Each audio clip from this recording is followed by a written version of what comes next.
हमके पटावो तारा हमारे ही घरे आई जान तहरे राजू बाबू जान तहरे डोली पटावो तारा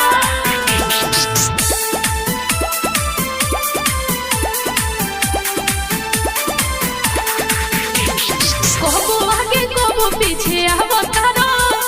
लागो तारे हमके पटावो तारा लागो तारे हमके पटावो तारा कोबो आगे कोबो पीछे आवो तारा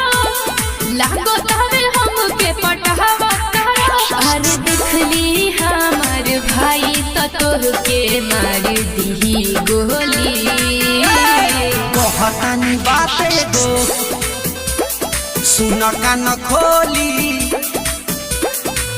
हमारे ही घरे आई जान तहरे डोली कहतानी बात एगो सुन कान खोली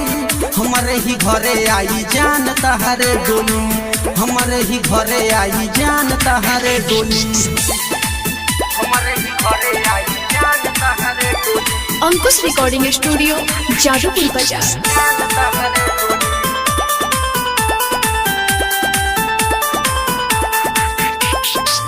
चाहता रो जवन तू राजा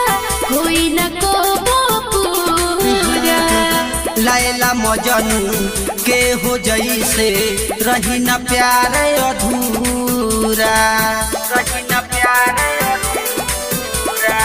चाहता रो जवन तू राजा होई न को पूरा धीरे रंझा के हो जैसे रही न प्यार अधूरा अरे रोहटेरा के बबुआ होवे यादो जी के टोली कहतानी बात गो सुन कान खोली हमारे ही घरे आई जान तहरे डोली कहतानी बात एगो सुन कान खोली हमारे ही घरे आई जान तहरे डोली हमारे ही घरे आई जान तहरे डोली हमारे ही घरे आई जान तहरे डोली जान तहरे डोली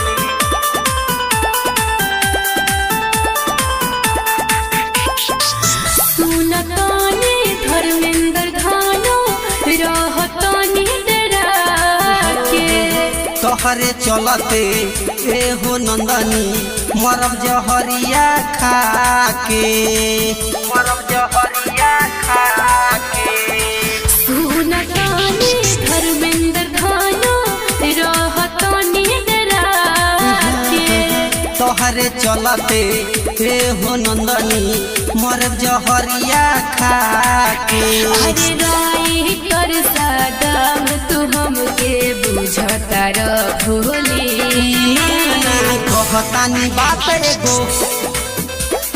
सुन कान खोली हमारे ही घरे आई जान तहरे डोली कहतानी बात एगो सुन कान खोली हमारे ही घरे आई जान तहरे डोली